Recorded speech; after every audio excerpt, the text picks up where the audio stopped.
Saudara-saudara, mari kita bersama-sama membaca kitab suci dari Efesus pasal ke-6. Kitab surat Paulus kepada orang Kristen di Efesus pasal yang ke-6.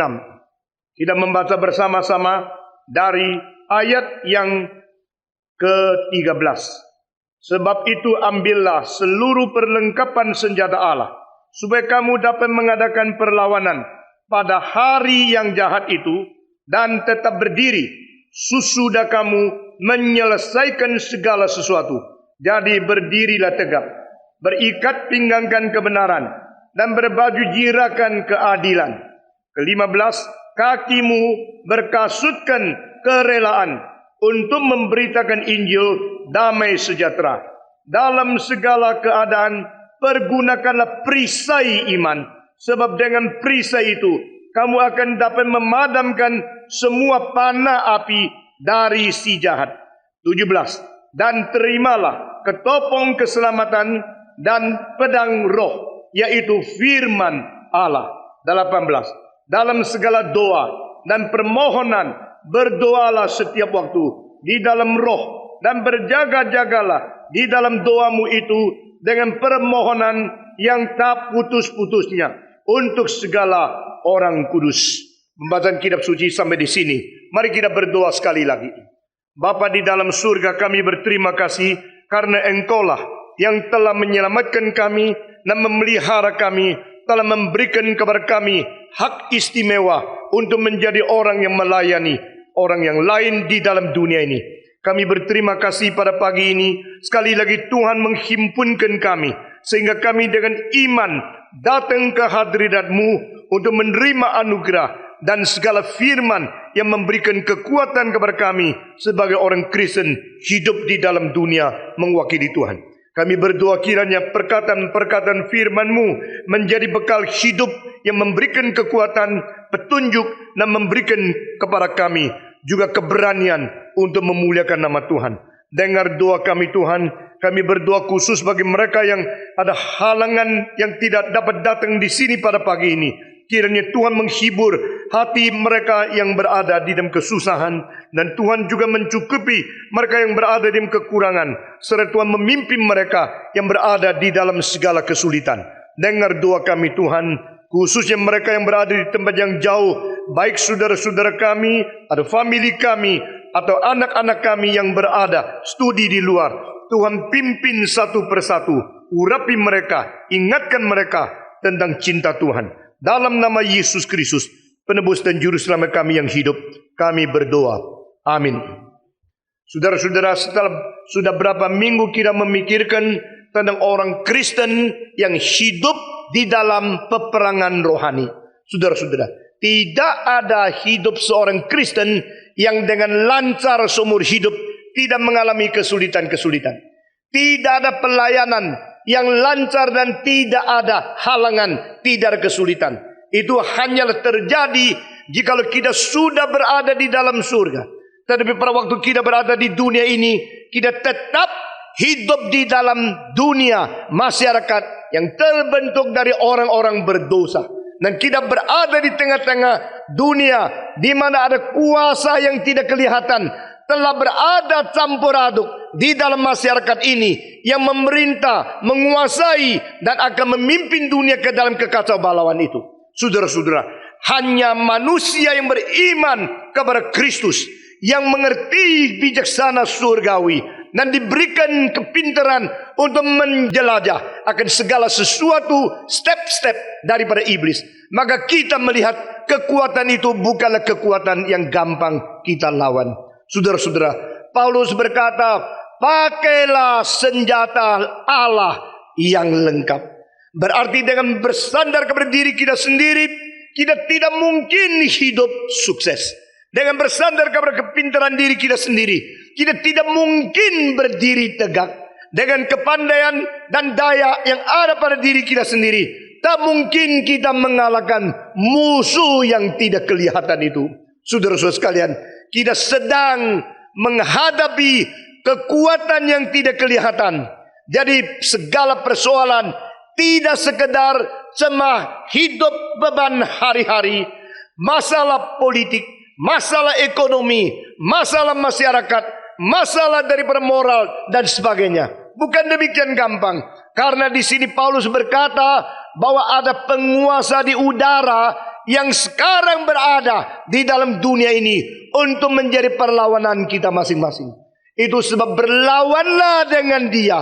Berlawanlah dengan memakai senjata lengkap dari Tuhan Allah. Saudara-saudara sekalian, setan tidak akan tinggal diam. Dan setan tidak mungkin membiarkan segala pekerjaan Tuhan lancar jalan tanpa ada halangan. Itu mustahil. Itu tidak mungkin.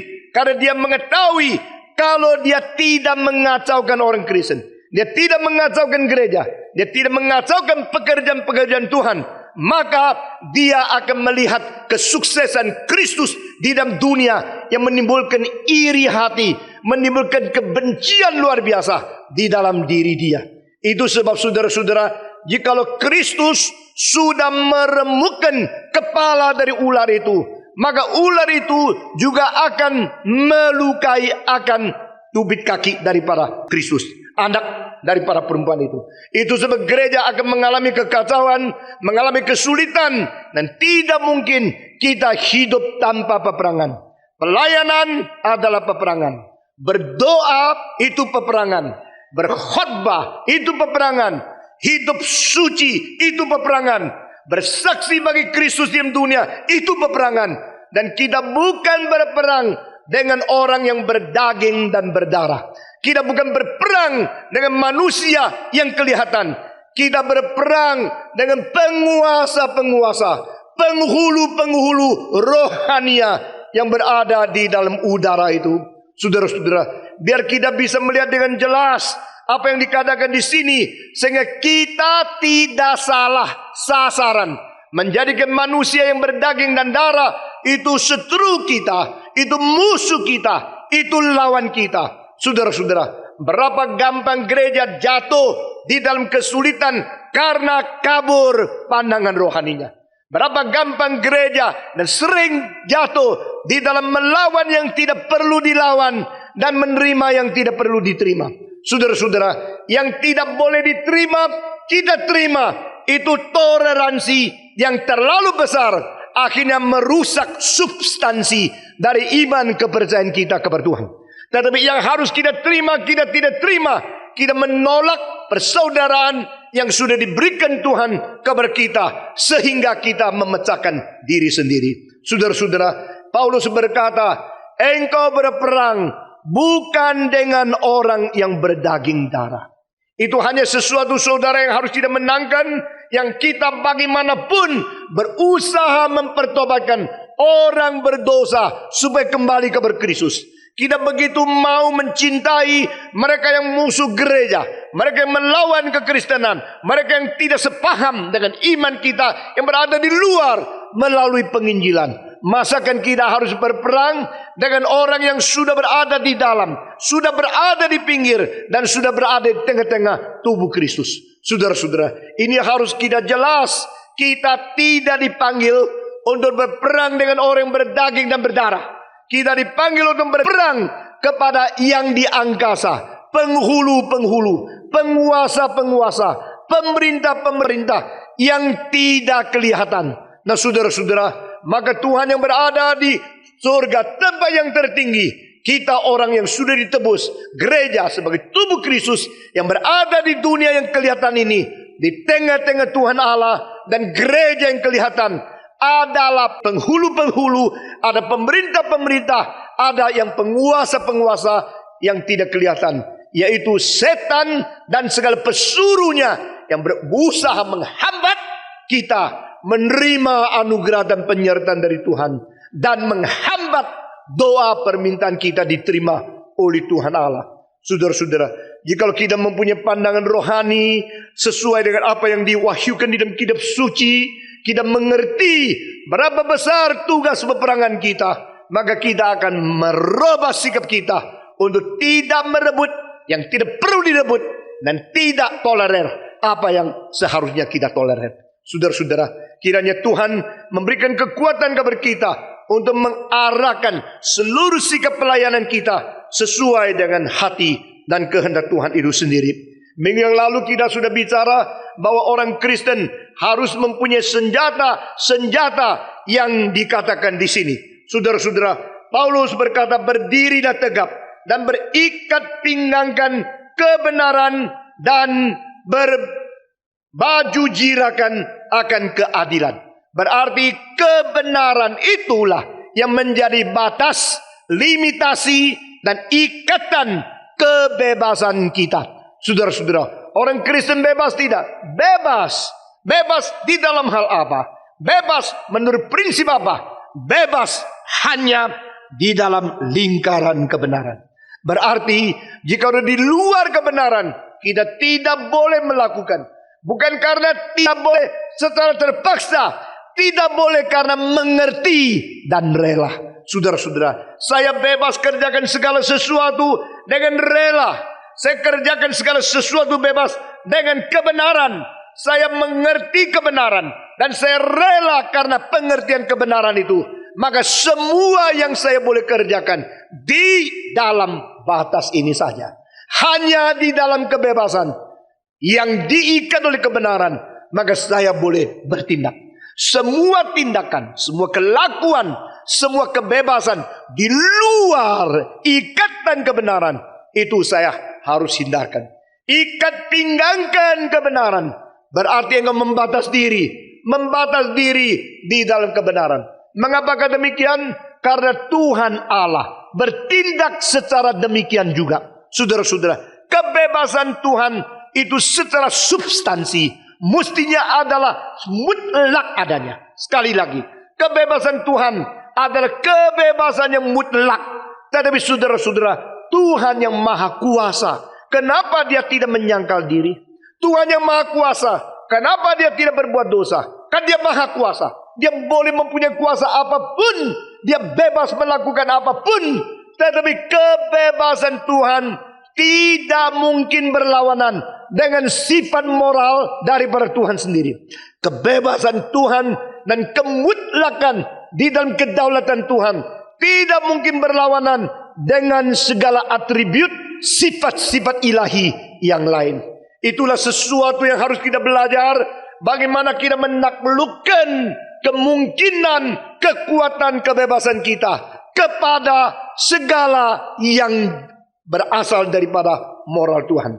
Sehingga kebenaran menjadi lingkaran, kasih menjadi lingkaran, keadilan menjadi lingkaran. Di dalam lingkaran kasih, kebenaran dan keadilan, saya bebas bertindak. Saya boleh kerjakan segala sesuatu, atau yang saya kerjakan itu berdasarkan cinta kasih. Saya boleh kerjakan segala sesuatu, asal apa yang saya kerjakan semua itu berdasarkan kebenaran. Saya boleh kerjakan segala sesuatu, asal kerjaku, segala tindakanku berdasarkan keadilan. Saudara-saudara, ini berarti mengikat pinggangkan diri dengan kebenaran. Karena ini cara Tuhan bertindak. Saudara-saudara, mengapa Tuhan tidak kerjakan ini? Mengapa Tuhan tidak kerjakan itu? Sebab satu-satunya adalah dia tidak pernah memperlawankan kebebasan, kedaulatan dia dengan segala sifat ilahi yang lain. Tuhan yang adil, yang suci, yang benar, yang penuh dengan cinta kasih dan yang berbajik adalah Tuhan yang mengikat kedaulatannya dengan benar, kasih, suci, keadilan dan kebajikan itu, sehingga dia bertindak di dalam satu ikatan. Demikianlah hidup orang Kristen. Kita tidak boleh bebas di luar semua batasan itu. Itulah sebab saya memberikan satu rumusan bahwa segala sifat moral Allah harus menjadi fondasi daripada etika orang di dalam dunia ini. Sekali lagi, jika seseorang yang mengajar etika, dia tidak mengetahui dan mengenalkan sifat ilahi, maka etika dia boleh berteori, berprinsip, boleh rumus-rumus yang tinggi sekali. Tidak mungkin dia membawa manusia dan dunia kembali kepada kesucian, sehingga menjadikan masyarakat lebih baik. Saudara-saudara, masyarakat kita akan makin lama makin merosot, apalagi pemimpin-pemimpin dunia sudah tidak lagi menjalankan hal-hal yang begitu indah disebut di dalam istilah dan begitu baik di dalam konstitusi. Karena yang dijalankan berbeda dengan yang dikatakan. Itu sebab apa yang dinyatakan dan fakta di dalam masyarakat adalah berlawan dengan segala sesuatu yang berada di dalam kesempurnaan ide manusia yang tinggi. Saudara-saudara, baru kita selesai pemilihan. Yang kita harap itu adalah adil dan jujur. Dari saudara-saudara, di belakang segala sesuatu ada ketidakadilan, ketidakjujuran, bohong, dan segala sesuatu egoisme yang mementingkan keuntungan pribadi dan segala cara siasat manusia yang tidak jujur lebih daripada mementingkan faedah masyarakat dan bahagia bangsa. Saudara-saudara, mari kita anak-anak Tuhan, mari kita orang ditebus, kita kerjakan segala sesuatu dengan ikat pinggangkan kebenaran. Ini penting sekali. Jikalau pemimpin-pemimpin di dunia dan semua penghulu-penghulu di dalam politik mengerti kitab suci dan menjalankan semuanya, alangkah bahagianya rakyat yang diperintah dan dikuasai oleh mereka. Saudara-saudara sekalian, dan Paulus mengatakan juga selain mengingkatkan pinggang dengan kebenaran, berbaju jirah dengan keadilan. Saudara-saudara, keadilan itu menghadap diri, menghadap orang lain sama. Prinsip yang dilakukan kepada diri sama orang lain sama. Memperlakukan anak sendiri sama anak lain sama. Memperlakukan bangsa diri sama bangsa yang berbeda sama. Memperlakukan segala sesuatu di dalam waktu yang berbeda sama. Itu keadilan. Dan tidak ada perbedaan ras, perbedaan agama, perbedaan warna kulit, perbedaan lapisan masyarakat yang bikin kita mempunyai 2 atau 3 standar. Saudara-saudara, di dalam Amsal Sulaiman Tuhan berkata, aku benci mereka yang mempunyai timbangan double standar. Saudara-saudara, saudara masih ingat mereka yang menjual sesuatu dengan sesuatu cara nakalan. Maka mereka itu mempunyai 2 macam itu bandulan-bandulan yang dipakai di dalam timbangan itu. Sehingga kepada orang tertentu dia ganti yang lebih kecil. Sehingga dia jual dengan barang lebih sedikit, boleh mendapatkan laba, uang keuntungan lebih banyak. Dan karena orang-orang yang dia senang, dia pakailah sesuatu bandulan yang beratnya lain, sehingga dia lebih jujur kepada orang demikian. Alkitab berkata, aku benci kepada orang yang melakukan dengan double standar. Saudara-saudara, memang tidak gampang sekali dengan prinsip yang sama, dengan standar yang sama, kita menghadapi semua orang secara adil. Ini memang tidak gampang. Tetapi di sini Paulus berkata, engkau harus berbaju jirakan akan keadilan. Dengan demikian, engkau akan memelihara diri, tidak gampang diserang oleh orang lain. Saudara-saudara, dengan keadilan itulah engkau boleh berdiri tegak untuk tidak dijatuhkan oleh siapa saja. Saudara-saudara, baju jirah itu seperti sesuatu kaca yang sangat licin, yang sedikit mumbung di luar, yang berada di depan daripada jantungmu. Itu menjadi salah satu bagian yang penting di dalam senjata lengkap. Nah, saudara-saudara, dengan demikian segala sesuatu pukulan dari luar itu kalau mengena tempat yang paling vital, yaitu jantung, akan dipendalkan kembali. Saudara-saudara, ini penting sekali. Mengapakah orang Kristen bisa berdiri tegak? Orang Kristen bisa berdiri tegak karena dia mempunyai prinsip keadilan. Orang yang mempunyai prinsip keadilan, dia sulit dijatuhkan oleh orang lain. Orang yang mempunyai prinsip keadilan, dia boleh berdiri tegak di dalam kesulitan-kesulitan yang besar. Ini adalah hal yang kedua. Dan di sini dikatakan, kakimu berkasutkan kerelaan untuk memberitakan Injil damai sejahtera. Saudara-saudara, di sini berarti yang ketiga di dalam kita punya senjata, yaitu mempunyai langkah-langkah yang mendatangkan kesejahteraan dan perdamaian melalui semangat dan pemberitaan Injil Yesus Kristus. Saudara-saudara, ada sesuatu pikiran, yaitu bagaimanakah langkah-langkah seseorang itu akan meninggalkan jejak-jejak kaki yang mencatat sejarah dia. Saudara-saudara, pada waktu saya masih muda melayani Tuhan, ada seorang berkata kepada saya, hati-hati dengan seorang pendeta itu. Saya kaget sekali. Kenapa mesti hati dengan seorang pendeta itu? Di mana dia pergi, dia membuat perpecahan. Di mana dia pergi, dia bikin permusuhan. Di mana dia pergi, bikin dua kelompok untuk bertarung. Lalu saya mulai melihat apakah yang dikatakan itu benar. Dia pernah melayani di kota ini, melayani di gereja itu, melayani di gereja itu, melayani di gereja itu. Akhirnya saya telusuri, benar, pendeta itu kemana saja mengakibatkan perpecahan. Kemana saja membuat dua kelompok. Kemana saja bikin di dalam tubuh Kristus perpecahan satu dengan yang lain melawan. Karena dia tidak menanam benih perdamaian. Saudara-saudara, seorang bernama Saint Francis yang mendirikan Fransiskan itu ordo di dalam melakukan segala kebajikan orang Katolik, saudara-saudara. Yang Francis of Assisi, yang gerejanya kena gempa bumi tahun yang lalu dan mengalami kerugian luar biasa besarnya, sehingga banyak orang Katolik sedih sekali.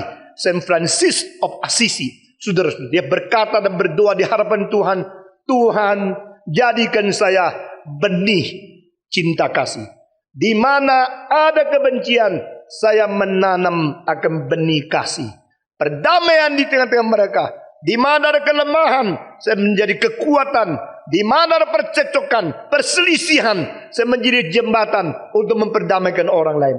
Nah, saudara-saudara, doa itu menjadi begitu terkenal dan dikutip tidak habis-habis lebih daripada 600 tahun di dalam sejarah. Saudara-saudara, Saint Francis of Assisi mempunyai doa, Tuhan jadikan saya berkat. Jadikan saya berkat. Di mana orang memerlukan, di situ saya boleh mengisi. Yang memerlukan cinta kasih, saya membawa cintamu ke situ. Yang memerlukan perdamaian, saya membawa perdamaian ke situ. Yang memerlukan penghiburan, saya menjadi alat penghiburan ke situ. Yang memerlukan supply untuk menyukupi, saya memberikan kekayaan kelimpahanmu ke situ. Tuhan, jadikan saya berkat.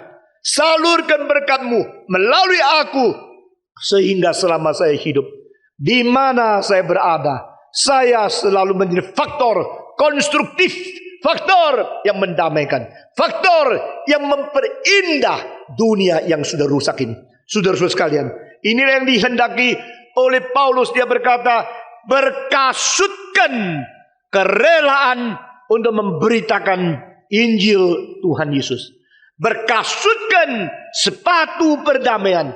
Jadi di mana engkau pergi, telapak kakimu membawa cinta kasih, membawa perdamaian, membawa pengertian, membawa jembatan untuk menjadikan orang lebih rukun dan lebih baik. Saudara-saudara, tahun lalu kita melihat ada jejak kaki dari orang yang hati dan niatnya jahat sekali. Sampai di mana? Bakar. Sampai mana? Bakar. Sampai mana? Bakar lagi. Sampai mana? Bakar lagi. Setelah mereka lewati perjalanan itu, yang ditinggalkan ada puing-puing, kematian, kebencian, dan segala kerusuhan. Itulah jejak kaki orang yang penuh dengan benci dan dendam. Saudara-saudara, kita hidup di dalam dunia tidak mungkin tidak ada salah mengerti. Kita hidup di dalam dunia tidak mungkin tidak ada kesulitan perselisihan. Kita tidak mungkin tidak hal yang sangat salah, tidak mengerti satu dengan lain. Namun demikian, biarlah hati kita penuh dengan cinta kasih Tuhan, dengan perdamaian, tetapi bukan dengan dendam, dengan benci, dan dengan kobaran, nafsu, dan emosi-emosi yang tidak benar. Bukan saja demikian, di mana saja engkau pergi, tinggalkan Injil di situ. Di mana engkau pergi, beritakan kalimat dari firman Tuhan untuk menjadi sesuatu pengharapan bagi manusia yang dekat kepada engkau. Saudara-saudara, biarlah sejarah mencatat orang itu pernah hidup di dalam dunia, dan barang siapa ketemu dia, berbicara dengan dia, mendapat berkat. Barang siapa berjumpa dengan dia, mendengar firman yang indah dari bibir mulutnya, dan di mana dia pergi, dia memberikan pengharapan kepada sesama. Maukah engkau menjadi orang demikian? Maukah kita menjadi orang yang berdoa kepada Tuhan, berkati jejak kakiku? Saudara-saudara, saya tidak tahu sudah berapa banyak tempat kau sudah jelajah? Berapa banyak jalan yang sudah engkau tempuh? Berapa banyak tapakan kaki yang sudah engkau tinggalkan capnya di dunia ini? Dan Tuhan akan berkata, how beautiful are the feet of them that bring the good tidings. Saudara-saudara, Tuhan berkata melalui Nabi Yesaya, alangkah indahnya kaki-kaki mereka yang membawa Injil, kabar kesukaan kepada orang lain. Saudara-saudara, karena di mana mereka pergi, di situ jejak kaki meninggalkan jelajah-jelajah mereka yang memberkati orang lain, karena mereka memberitakan Injil. Biarlah perjalanan kita adalah perjalanan sesuai dengan rencana Tuhan untuk memperdamaikan, untuk memberikan pengharapan, dan untuk memberitakan kabar yang baik di dalam dunia ini. Kemana saja kita pergi, biar kita meninggalkan berita-berita yang membawa perdamaian kepada orang lain. Inilah senjata yang paling penting.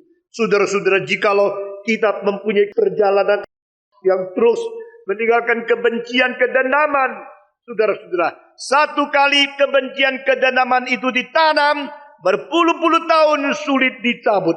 Satu kali kebencian, kedendaman itu sudah terjadi, berpuluh-puluh tahun tidak akan dilupakan. Inilah kelemahan manusia. Inilah kelemahan manusia yang tidak mengerti bagaimana menghapus, bagaimana melupakan, bagaimana mengampuni orang lain. Maka hanya perlu dengan kuasa Injil kita merubah sifat seperti itu.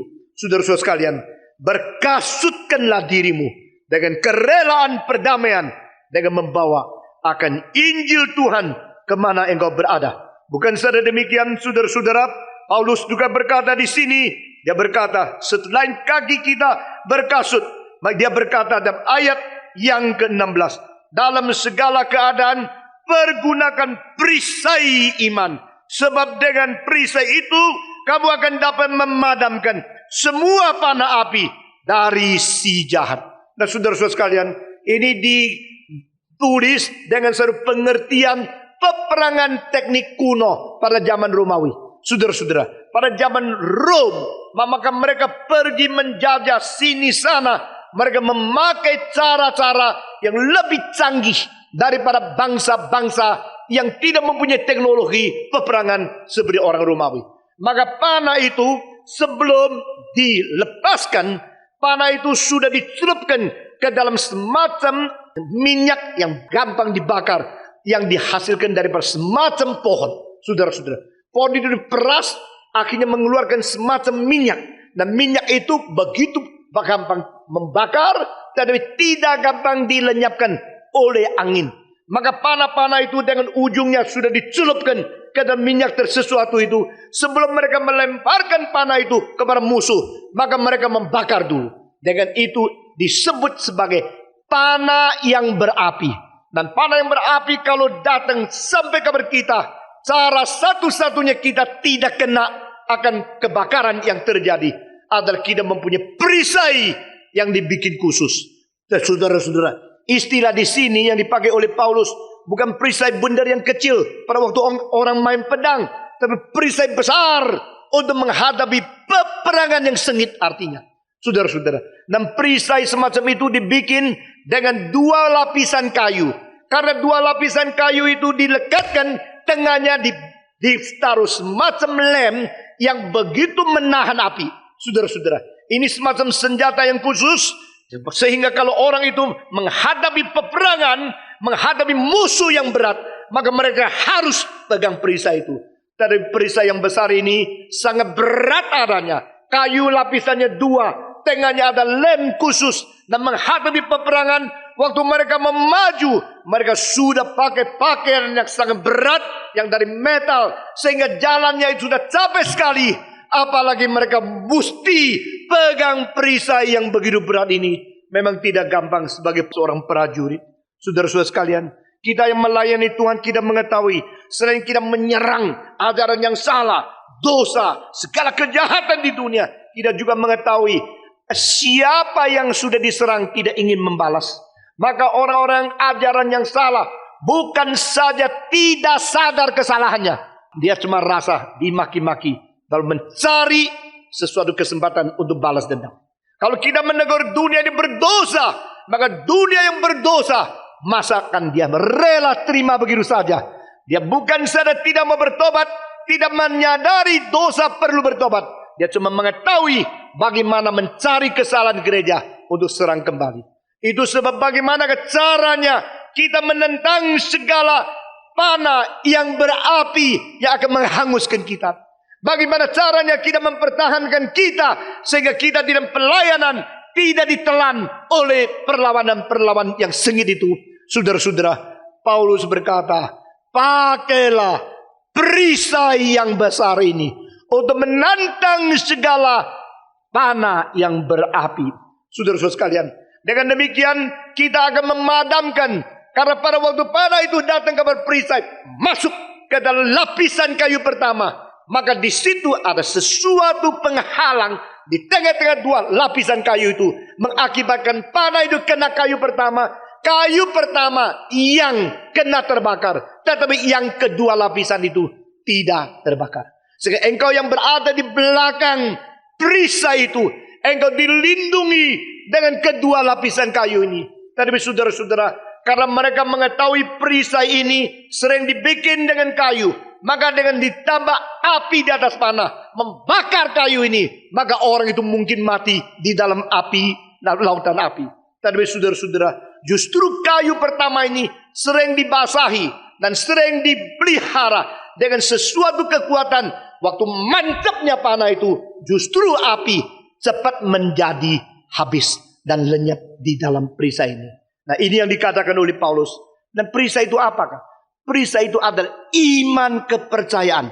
Dan di sini istilah yang dipakai di bahasa Greka bukan percaya kepada Yesus engkau diselamatkan, bukan iman semacam itu, tapi adalah iman yang percaya kepada Tuhan dan bersandar di bawah segala kuasa yang tertinggi dari Dia yang melindungi kita. Nah, saudara-saudara, di sini saya membagikan iman di dalam dua lapisan. Iman pertama adalah iman yang datang kepada Tuhan dengan membuka kedua tangan untuk menerima anugerahnya. Ini adalah semacam iman kepercayaan, pistos, fide, yang kita datang menerima anugerah Tuhan. Tuhan, aku percaya kepadamu. Tuhan, aku menerima anugerahmu. Tuhan, aku takluk kepadamu. Dan Tuhan, sekarang aku mengikuti engkau. Itu iman kepercayaan yang menerima anugerah Tuhan. Tetapi saudara-saudara, iman Kristen bukan demikian saja. Iman kekristenan lapisan kedua, yaitu saya percaya siapa yang aku sandar. Dan aku tahu Dia akan memelihara aku. Aku tahu Dia tidak meninggalkan aku. Aku bersandar kepada kuasa Dia. Yang disebut di sini adalah iman macam yang kedua tadi. Saudara-saudara, gereja yang mempunyai iman kepercayaan doktrin benar, tapi tidak bersandar kepada Tuhan, itu adalah gereja yang tidak mengerti iman yang ditulis di sini. Saudara-saudara, kadang-kadang saya mengatakan, mengapakah orang Amerika, orang reform, orang yang imannya begitu bagus, teologinya begitu benar, tapi mereka kalau bertindak, mereka kurang beriman sama sekali. Beberapa tahun yang lalu satu konferensi dari teologi reform yang akan diadakan di Indonesia dibatalkan karena memang situasi terlalu kacau dan orang luar negeri tidak berani masuk ke Indonesia.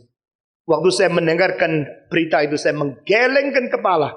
Kalau demikian imanmu hanya iman di atas kertas, iman di dalam doktrin, iman di dalam semacam pengakuan saja.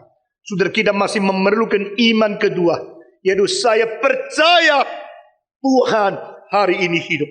Saya percaya Tuhan tidak meninggalkan aku. Aku percaya Tuhan tetap melindungi, memelihara, dan memberikan kuasanya untuk mereka yang menjalankan kehendaknya. Saudara-saudara, iman semacam demikian ini adalah iman yang disebut trust. Not only belief, not only cognitive confessing and knowing and understand and agree with the doctrine and all the thinking. Tetapi ada semacam trust to put totally myself, my total person into the good hand of God. Saudara-saudara, itu namanya iman yang bersandar kepada Tuhan. Di dalam masa kesulitan, kita perlu iman ini. Di dalam melaksanakan pekerjaan Tuhan, kita perlu iman ini. Saya tanya seorang teolog di Amerika, kalau engkau mau mengundang seseorang menjadi dosen sekolah teologimu, caranya bagaimana? Dia mengatakan, kita tidak akan mengundang satu dosen yang baru, kecuali kita dapat dana $1 juta, taruh di bank. Lalu dari bunga 1 juta itu, kira-kira 50.000 menjadi uang yang kita bayar untuk satu dosen. Jadi, kalau tidak 1 juta, tidak tambah 1 dosen. Mau tambah 1 dosen, 1 juta lagi. Mau tambah 1 dosen, 1 juta lagi. Saya mengatakan, kalau Stephen Tong caranya seperti kamu orang Amerika begini, di Indonesia tidak ada sekolah teologi yang didirikan. Di Indonesia tidak ada seminar yang didirikan. Tidak ada hamba Tuhan yang bisa dicetak. Saudara-saudara, sekarang mau membuat seorang bergelar dari Amerika, mesti ratusan ribu baru jadi. Tetapi kita dengan uang yang seminim mungkin akan mencetak pendeta sebanyak mungkin di Indonesia. Dengan pengertian teologi yang sama. Dan saya akan melatih supaya setiap orang berjuang di kesulitan, bersandar kepada Tuhan, untuk memkuatkan mereka dengan iman semacam ini. Kalau iman yang bersandar kepada Tuhan itu betul-betul ada, maka di dalam kesulitan-kesulitan kita tidak lari. Saya pernah mengundang seorang dosen mengajar di Indonesia. Saudara-saudara, akhirnya 3 hari sebelum selesai, dia cepat-cepat minta cepat pulang. Dia selesaikan tugasnya langsung pulang. Karena hari-hari itu Indonesia lagi kacau. Dia ketakutan luar biasa. Yang diajarkan teorinya bagus sekali, tapi yang dinyatakan adalah hidup yang tidak beriman. Saudara-saudara, Paulus mengatakan bukan demikian. Engkau bersenjata lengkap dari Tuhan. Engkau mempunyai senjata. Salah satu aspek senjata itu mempunyai satu perisai yang berpercaya kepada Tuhan, bersandar kepada Tuhan, dan segala panah yang berapi dari musuh akan berhenti di sini. Api dan lenyap, dan itu panahnya tidak berfungsi lagi. Karena engkau beriman. Saudara-saudara, berbahagialah mereka yang bersandar kepada Tuhan. Berbahagialah mereka yang memandang kepada Allah, menembusi tempat-tempat pengacau yang di udara. Engkau berpandang kepada Tuhan, dan engkau melihat bahwa Tuhan tidak meninggalkan kita. Saudara-saudara, semua misi di dalam abad ke-19 yang bukan dari gereja-gereja besar disebut faith mission. Saudara-saudara, faith mission sama church mission itu berbeda. Yang disebut misi-misi gereja adalah gereja mempunyai uang yang banyak, lalu melalui uang yang sudah banyak kirim orang untuk mengabarkan Injil.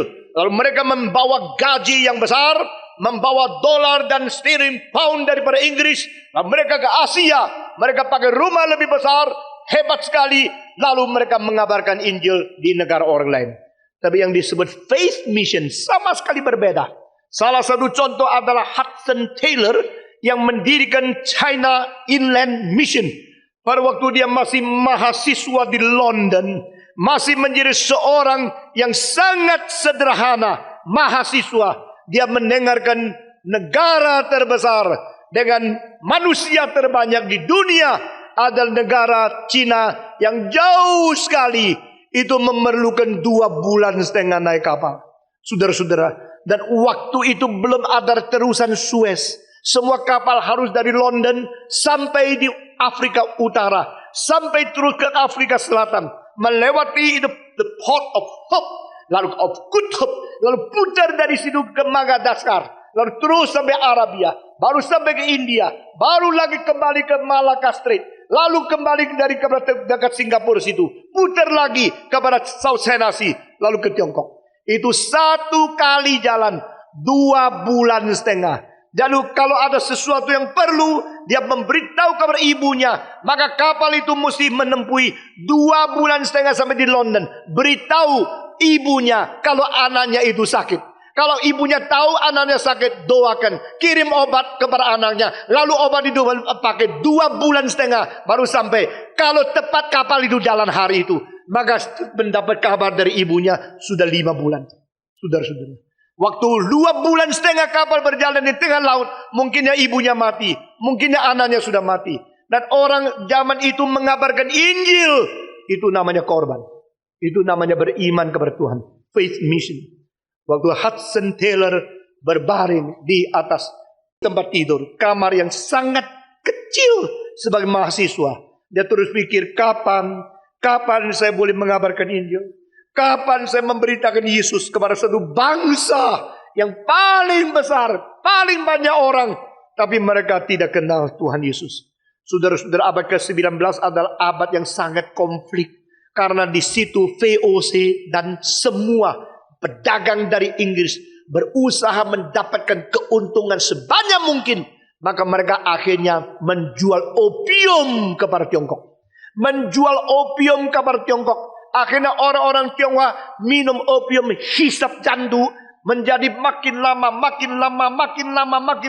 Seluruh negara sudah kecanduan. Dan orang Inggris terus ambil keuntungan dari situ. Lalu mengirim seorang mengabarkan Injil. Yesus mencintai kamu. Siapa mau percaya? Maka orang Tionghoa begitu benci sama orang Inggris. Orang Tionghoa begitu benci sama missionary di luar. Tetapi Hudson Taylor berkata, saya bukan pergi jual opium.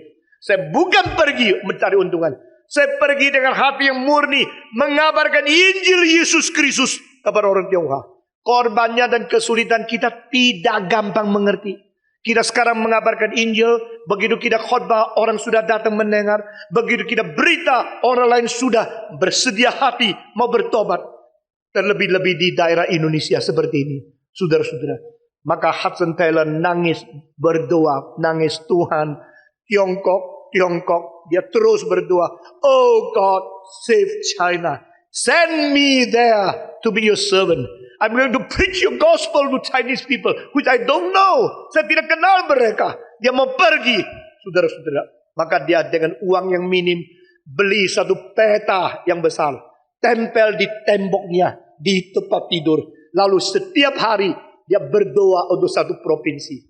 Waktu itu memang Tiongkok kira-kira 31 provinsi. Lalu dia hari ini berdoa untuk Hokkien, lalu untuk Jiangsu, untuk Jiangxi, lalu untuk Shantung, lalu untuk Hebei, lalu untuk Henan, lalu untuk Hubei, Hunan, Sichuan, lalu untuk Yunnan, Qinghai, Xinjiang.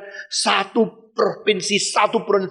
Saben hari ganti satu provinsi. Berdoa, Tuhan kirim saya ke situ. Saya tidak pernah ke situ. Itu perjalanan jauh sekali. Dan itu ongkos besar sekali. Saya seorang mahasiswa kedokteran. Saya tidak ada uang, Tuhan. Tapi saya mau pergi ke situ. Saudara-saudara. Setelah dia berdoa berbulan-bulan. Pada satu hari. Dia share kepada gereja. Kita harus mengabar Injil. Karena Yesus berkata, pergilah ke ujung bumi. Beritakan Injil. Jadikan segala bangsa muridku. Oh saudara-saudara orang Inggris. Kalau Tiongkok begitu banyak penduduk yang terbesar di dunia tidak diinjili, bagaimanakah kita yang sudah menerima anugerah Injil Kristus begitu besar, tidak boleh berdiri di hadapan dia pada waktu kita dihakimi, diketawain oleh gereja di Inggris. Anak muda, mimpinya terlalu besar. Tahu enggak orang Tiongkok saudara Konfusianisme, orang Tiongkok itu Buddhisme, orang Tiongkok percaya Lao Tzu, orang Tiongkok itu licik sekali. Orang Tiongkok tidak suka orang Barat. Jangan kira engkau masih muda sombong menyatakan diri hebat. Dia bilang, saya tidak menyatakan diri hebat. Saya tahu ini kehendak Allah. Saya tahu ini harus dikerjakan. Mereka mentertawakan dia dan semua pergi dan gereja tidak sediakan apa-apa. Karena di antara ratusan orang yang dengar, ada 1-2 orang yang diketuk pintu oleh Roh Kudus. Lalu mereka akhirnya menyediakan tiket untuk dia pergi ke Tiongkok. Dia beli satu tiket, pergi ke Tiongkok. 2,5 bulan di tengah-tengah laut yang ombak yang besar sekali. Hudson Taylor yang masih muda sekali. Itu kira-kira tahun 1863. Saudara-saudara. Sampai di Shanghai. Begitu dia naik ke atas. Saudara-saudara. Pantai. Hal yang pertama yang dia lihat. Ada sesuatu barisan yang ramai sekali. Ini apa sih? Dia tidak tahu. Dia sebagai orang Inggris. Dia melihat. Itu adalah satu upacara menghantar satu peti yang menuju ke perkuburan. Begitu dia lihat. Dia nangis. Dia marah, Tuhan. Kenapa saya tidak tiba kemarin? Kalau saya tiba kemarin sebelum dia mati. Mungkin saya bisa mengabar Injil kepada orang ini. Saya sudah datangnya lambat.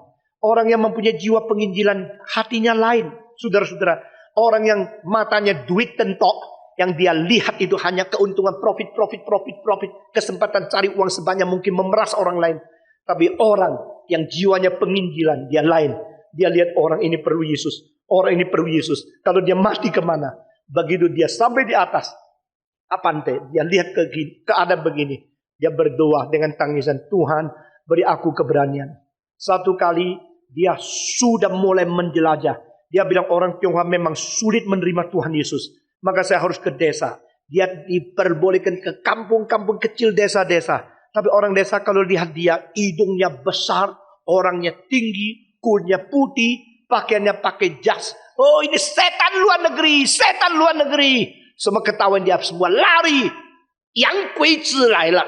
Ini adalah setan dari luar negeri datang. Semua berlari. Maka dia mengatakan, aduh kalau begini saya bagaimana bisa mendekati orang Tionghoa? Caranya belajar. Nah, abad ke-19 di dalam dinasti Qing, semua laki-laki mesti ada kuncir tunggal. Kalau perempuan boleh 2, laki-laki kuncirnya 1. Jadi rambutnya sampai di belakang, terus diikat menjadi satu kuncir yang panjang, seperti ekor yang lincip, begitu di sini, laki-laki. Sesudah begitu, pakai satu topi hitam untuk tutup atas. Di atasnya ada satu benderan. Nah, inilah pakainya Shanghai dress. Yang ke sini, lalu ikatan di sini, sampai di bawah panjang sekali, itu baju Shanghai dress. Mas saudara-saudara. Lalu pakai lagi satu pakaian di luar untuk menutupnya. Kalau waktu dingin. Maka si Hudson Taylor mengatakan, untuk memenangkan orang Tionghoa, saya harus belajar bahasa Tionghoa. Saya harus pakai kuncir Tionghoa. Saya harus mengenakan pakaian Shanghai dress Tionghoa. Maka dia pakai pakaian begini, lalu pakai topi begini. Berapa bulan rambutnya itu kuncirnya sudah panjang, diikat-ikat. Tapi Tionghoa kuncirnya hitam, dia kuncirnya kuning. Saudara-saudara, bagaimanapun tidak bisa seperti Tionghoa. Dia juga pakai topi, tutup kepalanya, jalan-jalan. Lalu orang bilang, ada cek loh, kuncirnya ke kuning.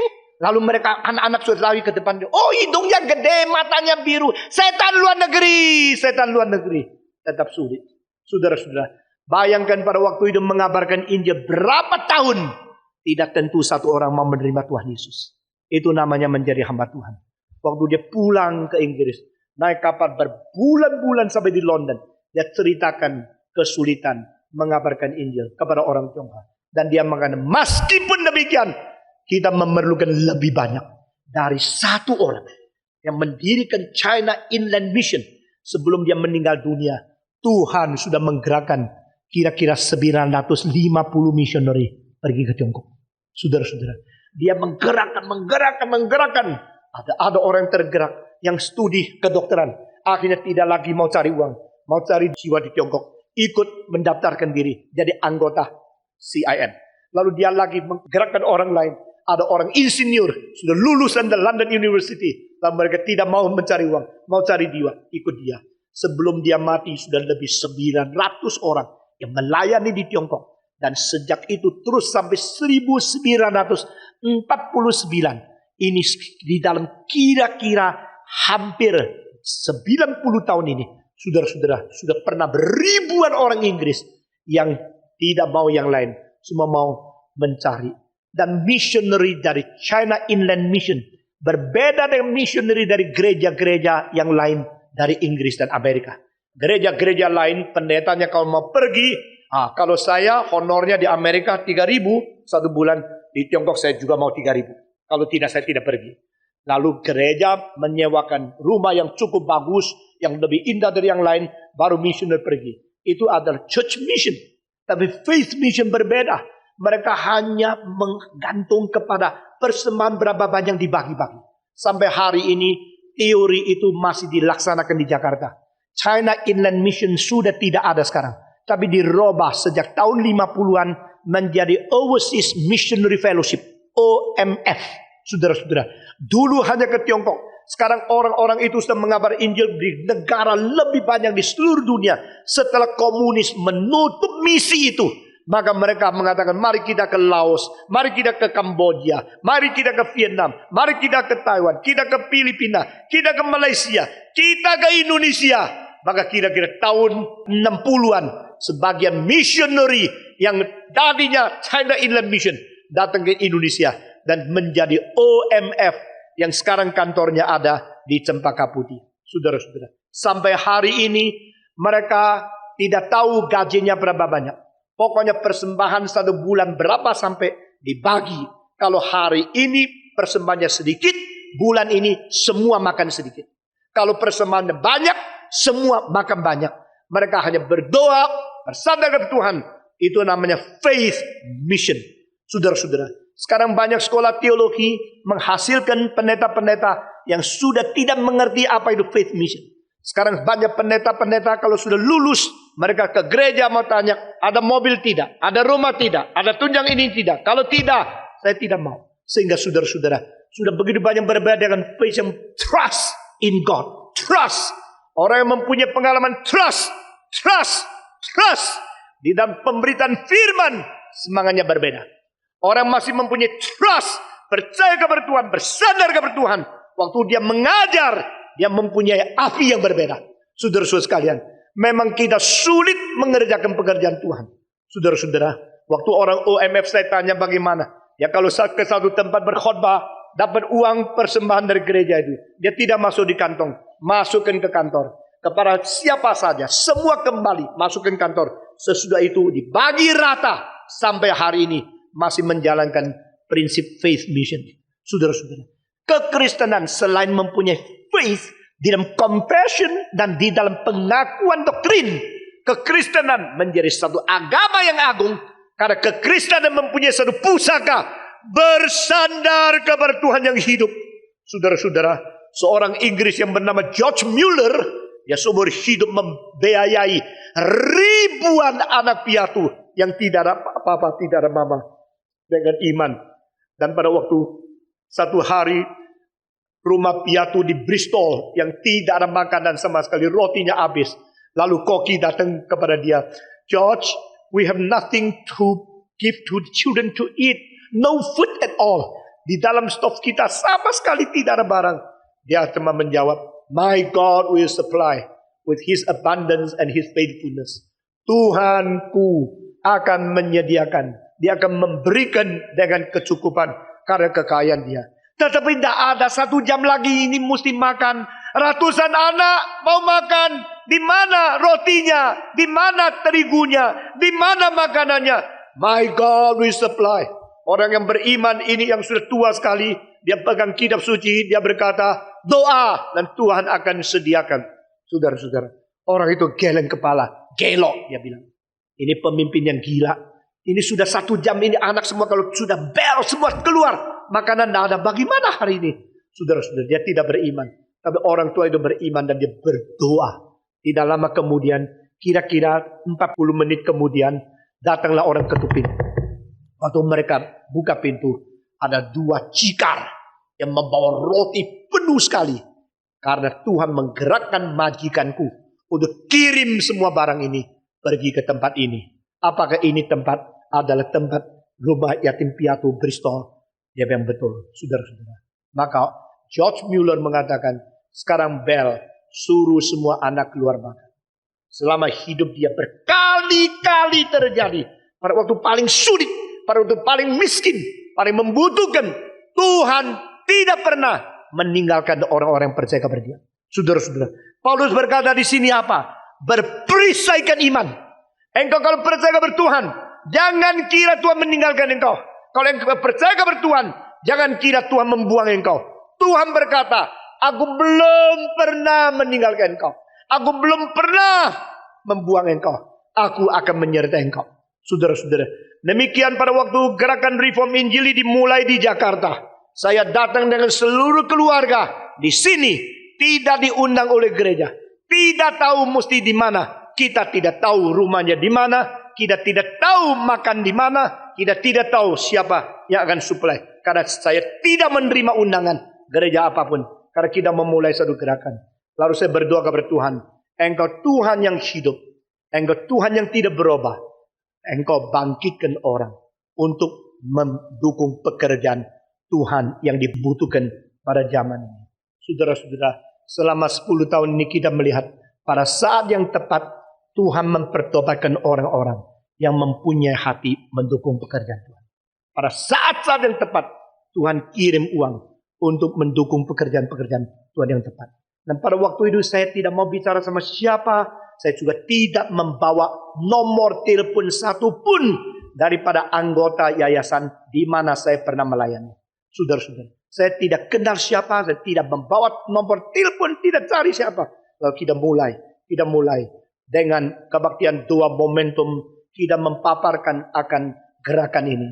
Dengan kebaktian speak, kita mempaparkan ini. Dan semua kita taat dan tunggu kepada Tuhan. Saudara-saudara, pada satu hari pendeta Hayatan meninggal dunia. Lalu nyonyanya bilang, Boksu terus sebut nama Stephen Tong sebelum meninggal. Dia mengatakan, dia ingin sekali ketemu sebelum dia mati untuk membereskan buku yang 7.000 buku yang dia miliki. Nah, saudara-saudara, pada waktu itu saya berada di Amerika.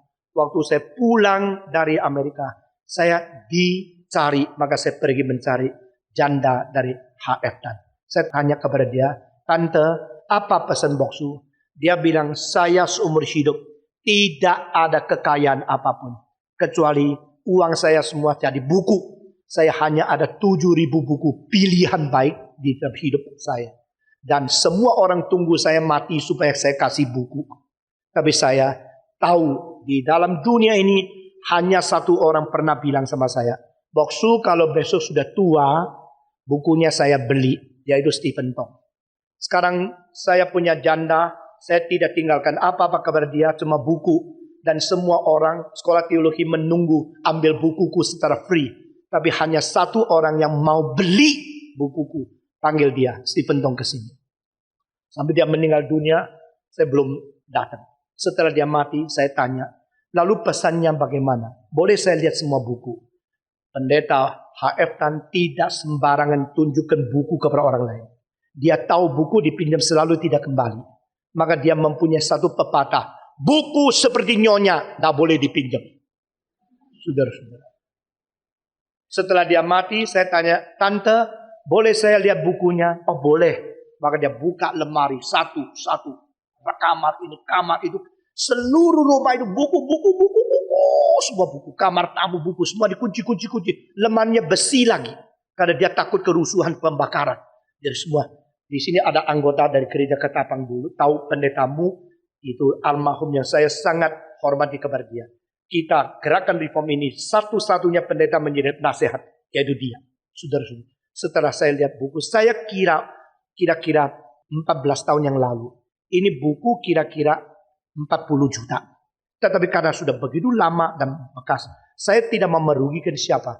Saya mengatakan, kira-kira berapa dia mintanya. Oh, dia tidak bilang. Jadi, saya bagaimana? Stephen, engkau sendiri atur. Saya lihat kalau ini baru seluruhnya 40 juta. Nah, kalau saya beli, saya bayar 20 juta. Bagaimana? Saya tanya kepada tante, kalau 20 juta, tante setuju? Oh setuju. Kalau umpama Boksu ada, dia bisa setuju. Pasti dia setuju. Ya ini separuh harga dari diperkirakan buku semua. Tapi saya tidak ada uang 20 juta, bagaimana? Wah, waktu itu saya mengatakan saya akan beli, tapi saya belum ada uang. Bolehkah saya bayar cicilan? Oh boleh saja Stephen. Kalau you tidak ada uang pelan-pelan tidak apa-apa. Pokoknya you ambil buku ini. Kenapa? Saya bilang saya mau pakai buku ini untuk Sekolah Tinggi Teologi Reform Injili Indonesia. STTRII. Nah waktu itu tidak ada orang lain. Tidak ada orang tahu. Cuma saya sendiri harus urus ini. Dan saya mengatakan dari uang saya akan memberikan 5 juta untuk buku ini. Lalu saya mulai khotbah sini sana kumpulkan uang untuk bayar buku 5 juta itu. Lalu saya share di dalam satu kebaktian. Waktu saya share, ada seorang yang sekarang berada di dalam kebaktian ini. Sekarang ada di sini. Pendeta-pendeta muda semua tidak kenal dia. Dia dengar, dia mengatakan, pasti Pentong seorang hamba Tuhan mau memberikan 5 juta untuk perpustakaan itu. Dia bilang, saya memberi 10 juta. Malam itu dia undang saya makan.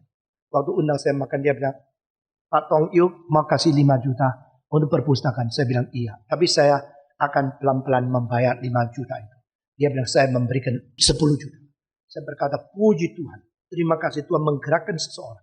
Sesudah itu hal ini sudah diketahui oleh banyak orang. Lalu ada orang kasih 5.000, 10.000, ada 10.000, ada 50.000, ada orang kaya sekali-kali 100.000.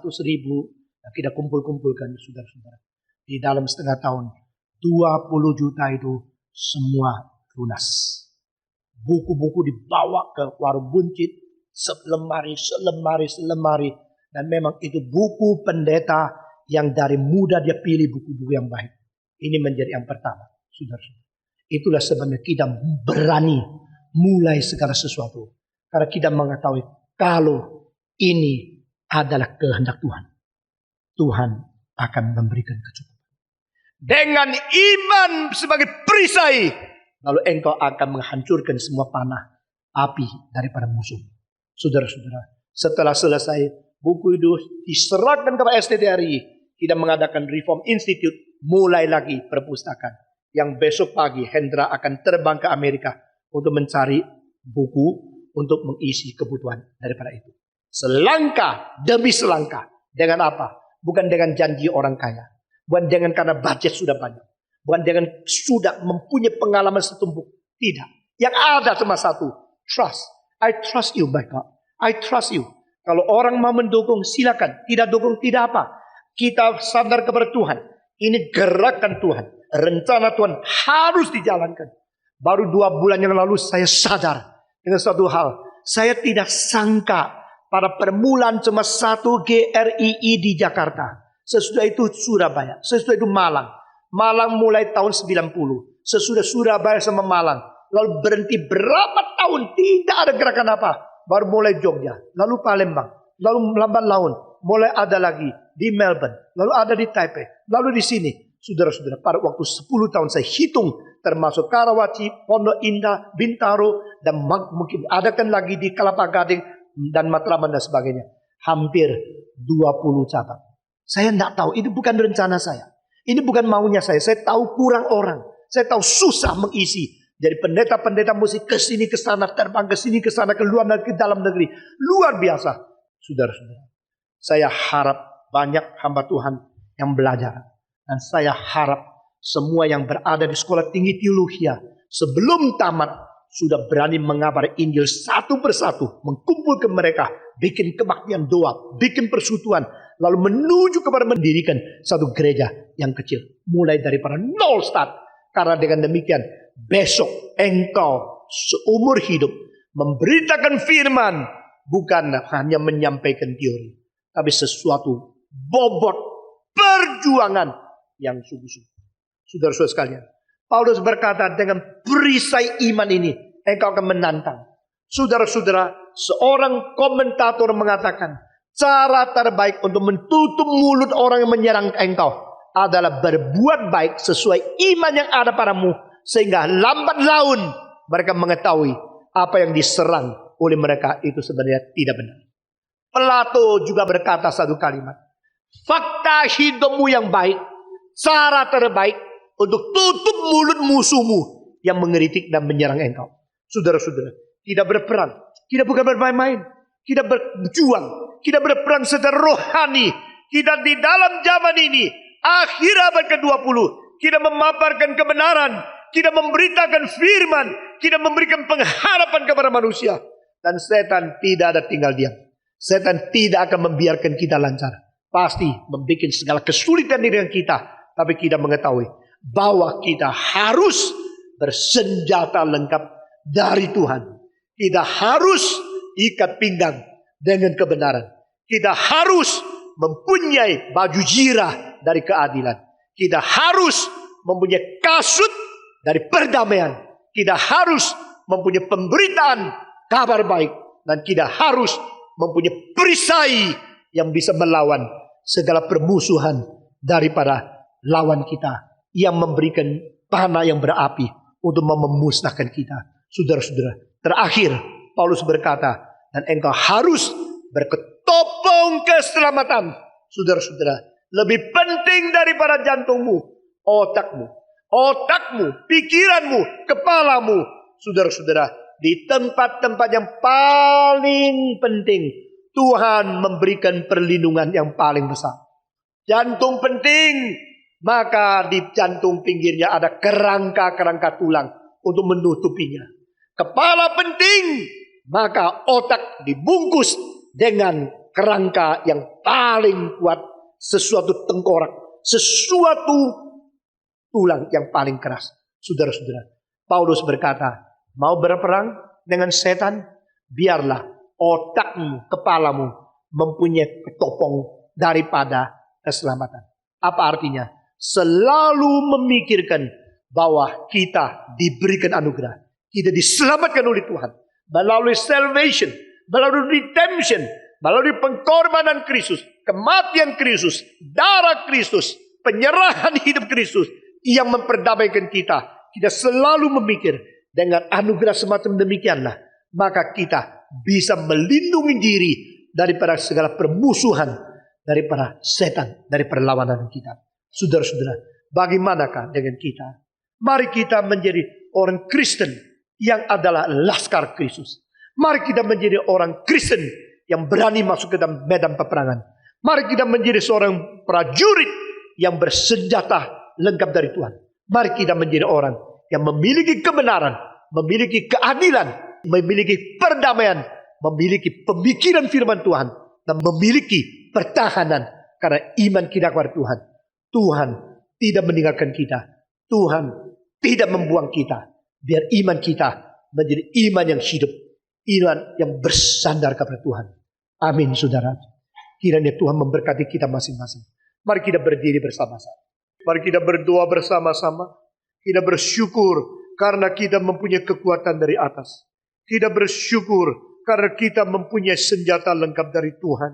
Kita bersyukur segala sifat ilahi boleh diterapkan secara moral di dalam hidup kita. Sehingga kita memiripi, kita menserupai Tuhan kita yang adil, yang benar, yang berdamai, yang memberikan Injil dan memberikan kekuatan iman kepada kita, serta melindungi pikiran kita seperti senjata yang lengkap yang sudah dikatakan. Mari kita berterima kasih. Kiranya kita tidak kendor, kiranya kita tidak malas, kiranya kita tidak menipu diri, tapi kita senantiasa berwaspada, memakai segala senjata dari Tuhan untuk melawan bukan daging dan darah, tapi melawan iblis yang bersifat rohania. Mari kita berdoa bersama-sama. Semua berdoa. Mari kita berdoa. Bapa di dalam surga, kami berterima kasih untuk peperangan di dalam pelayanan kami, dan peperangan di dalam hidup kesucian kami, peperangan di dalam kesaksian kami sehari-hari, baik secara pribadi maupun secara gereja. Kiranya Engkau sendiri memberikan kekuatan kepada kami, bersandar kepada Tuhan, memberikan kekuatan kepada kami untuk beriman kepada segala yang sudah Tuhan janjikan kepada kami. Tuhan, kami berterima kasih, kami bersyukur, kami menyerahkan diri kami ke dalam tangan Tuhan. Nyatakan kuasa dan kemuliaan Tuhan di tengah kami. Engkau tidak meninggalkan kami, Engkau tidak membuang kami. Bekerjalah di dalam hati kami sesuai rencanamu, kehendakmu yang Tuhan sudah tetapkan sebelum dunia diciptakan. Dengar doa kami Tuhan. Kami berdoa bagi gerejamu. Tuhan, pimpinlah kami, beri kekuatan kepada kami. Nyatakan kuasa dan kemuliaan di tengah kami. Dengar doa kami yang kami panjatkan dalam nama Yesus Kristus, penebus dan juru selamat kami yang hidup. Kami berdoa. Amin.